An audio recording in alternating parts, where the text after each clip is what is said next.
Hello everyone, I'm the American Cuber, and today is going to be my review of the MGC Evo by YJ. Now, for spending a week with this cube,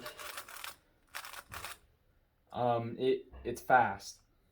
Okay, even after my efforts to slow it down with a bunch of nebula, candy cane, it's still extremely fast.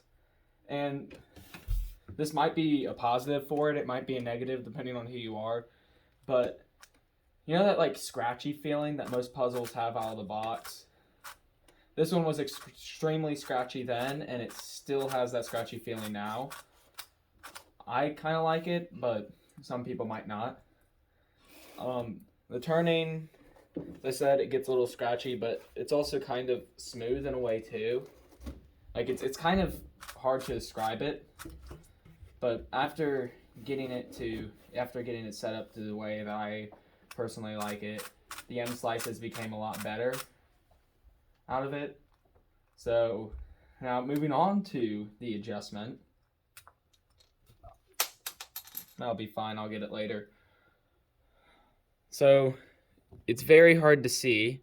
Like you might not be able to, but there's numbers on the inside there, and they go from 0 to 10, 10 being the tightest, and 0 being the loosest. Now it comes set on 0, but that is way too loose.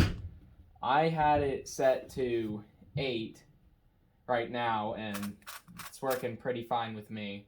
I feel like if I had it any tighter, then the cube would start to lock up, but right at this setting, its corner cuts 45 pretty comfortably, and that's really all you really need.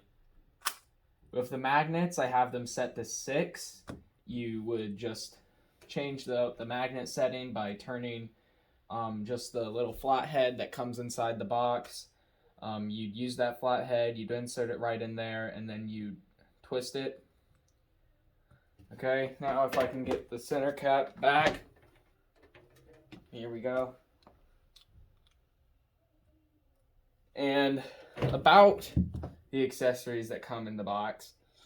It's not much, but it comes with the screwdriver, which I don't have on hand right now. It's just tiny. It comes with the cube, and then, of course, the instructions and everything right here. Shows you literally everything I just told you. And it comes with this bag, which is absolutely ginormous. Like, I'm sure you could even fit something like an 8x8 or a 9x9 in here. Like, here's just my MGC 6x6.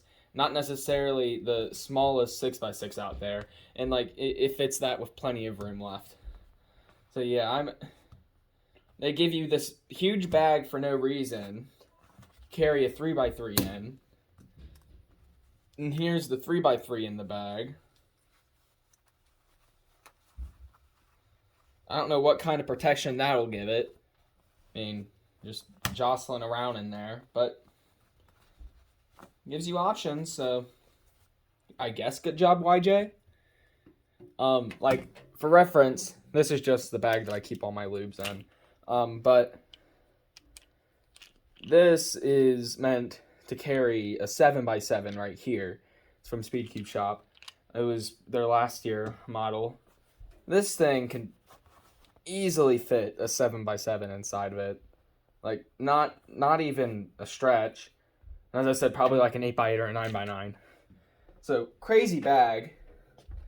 Tiny screwdriver. But it's YJ in this. And, like, I know that a lot of people like the old logo. I like the old logo better than this, too. But, minimalistic. It's not terrible. If we can take apart a piece here. If we can. I'm not saying. There we go. Okay. So,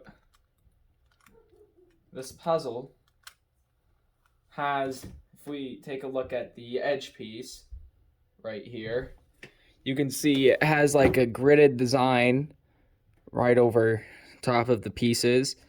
and taking it apart kind of got lube all over my hands from the setup that I just did a few days ago. But yeah, it's a pretty nice there. It's meant to evenly distribute the lube, I guess. And I guess like that the grid might contribute to some of its scratchiness, but I don't really know. But that's an edge. And the corner, kind of the same deal here, except like on the corner stock of it, like I'll set that down.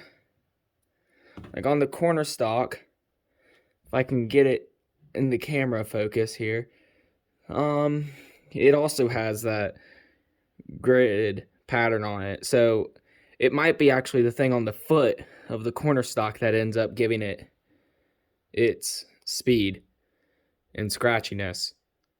And I don't know what I'm talking about now, but as you can see, it's like a cap design on here on primary internals. So that's the corner piece for you. I can just gonna put this back.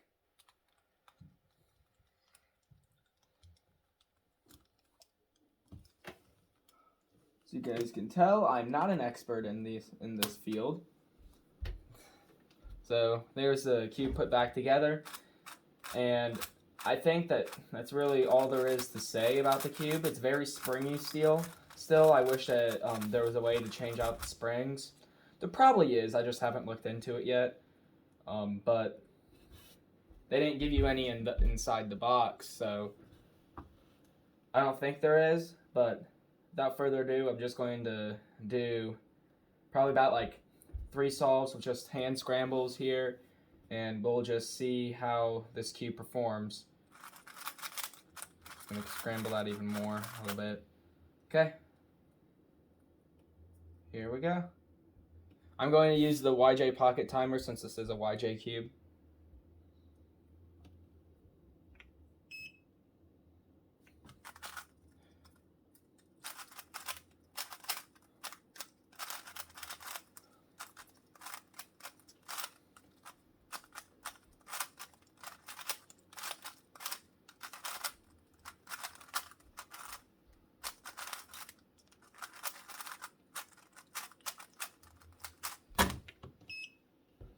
Okay, so 22 for my first solve.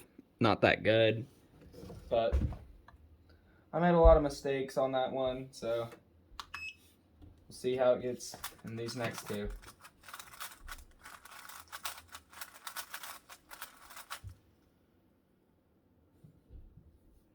Okay, here we go.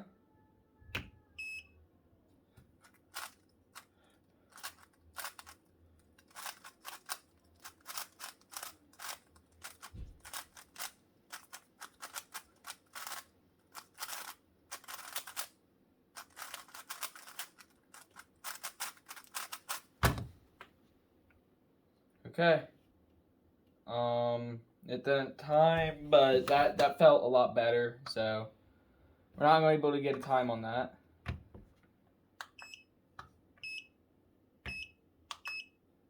Okay. So, one more, just a little hand scramble here. Just get in what I can from it, and here we go.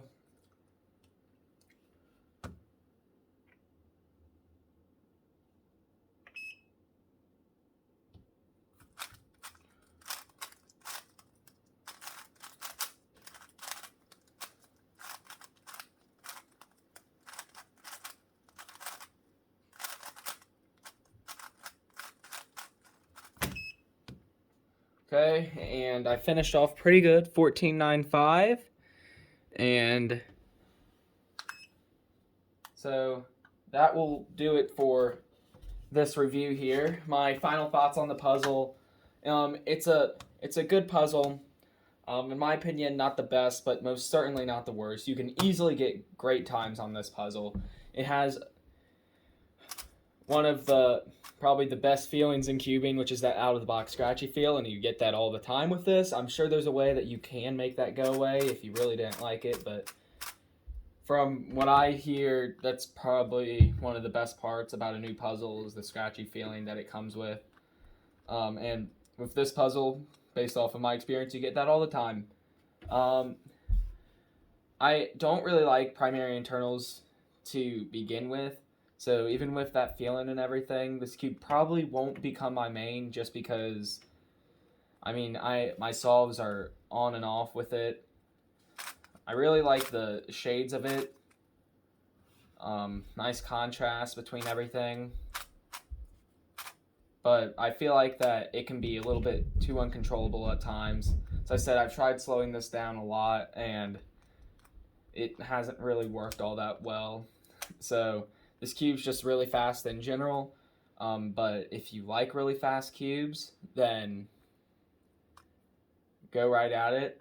But I'm not done with this yet.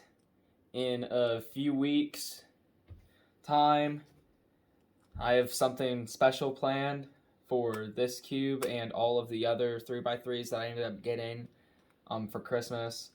And then, but until then, I'll see you guys probably next week. I might not be able to next week though, but I'll see you guys when I can with the review of the Peak Cube, the first release from Peak Cube, and we'll be checking this out. I'll go in depth with it, the customizability of it and everything, but that'll be next video. And until then, I'm the American Cuber. Bye.